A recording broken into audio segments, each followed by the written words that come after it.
حضور اکرم صلی اللہ علیہ وسلم کی ذات اقدس اتنی ہمہ گیر ہے کہ آپ ان کی پوری زندگی کا احاطہ نہیں کر سکتے۔ حضور اکرم صلی اللہ علیہ وسلم کی جو سیرت ہے اس کو اگر میں مختصراً 3 حصوں میں بیان کروں اور مختصراً بیان کروں تو بڑے آسانی کے ساتھ لوگ اس کو سمجھ سکتے ہیں، اس پر عمل بھی کر سکتے ہیں۔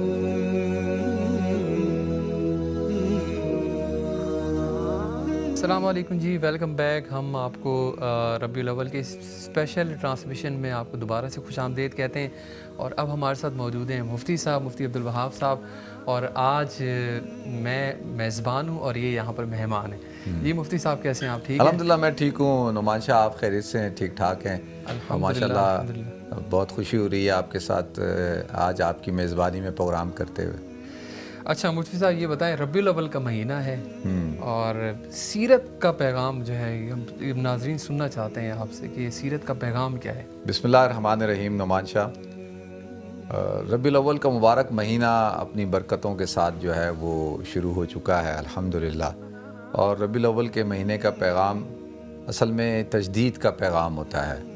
تجدید کیا کہ ایک انسان حضور اکرم صلی اللہ علیہ وسلم کی محبت، حضور اکرم صلی اللہ علیہ وسلم کی عقیدت، حضور اکرم صلی اللہ علیہ وسلم کی عظمت اور ان سب چیزوں کے اوپر تجدید کرتا ہے کہ میں حضور اکرم صلی اللہ علیہ وسلم کی اطاعت کروں گا، اتباع کروں گا، اور حضور اکرم صلی اللہ علیہ وسلم کو اپنا رہبر اور رہنما تسلیم کروں گا۔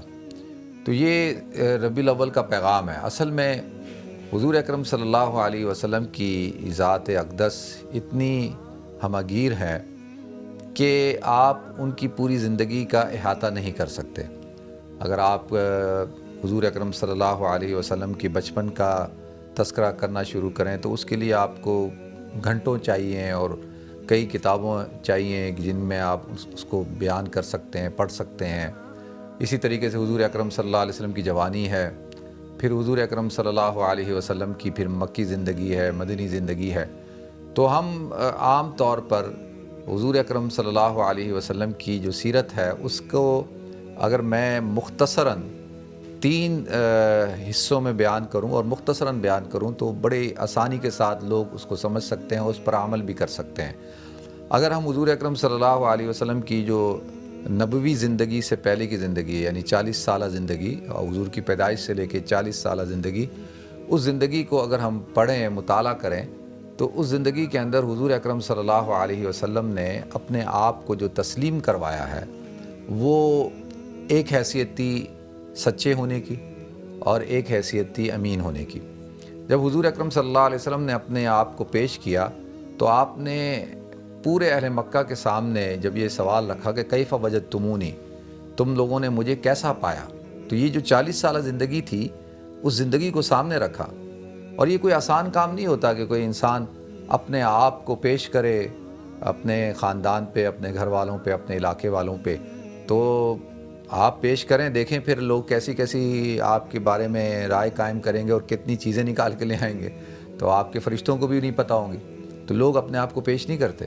تو حضور اکرم صلی اللہ علیہ وسلم کی وہ جو شاندار زندگی تھی تو آپ نے پیش کیا کیف وجدتمونی، تو سب نے یہ کہا کہ وجدتک صادقا او امینا، کہ ہم نے آپ کو سچا اور امین پایا۔ یعنی اس میں کوئی دو رائے نہیں ہے کہ سب کا یہ متفق علیہ فیصلہ تھا کہ آپ سچے اور امین ہیں۔ تو حضور اکرم صلی اللہ علیہ وسلم کی زندگی کا اگر مطالعہ کریں اور اس سے ہمیں رہنمائی لینی ہے اور ہم چاہتے ہیں کہ بھئی ہم سیرت پر عمل کریں، تو سب سے پہلی بنیادی چیز یہ ہے کہ ہمیں سچائی کو اپنانا ہوگا اور ہمیں امانت داری اور دیانت داری کو اپنانا ہوگا۔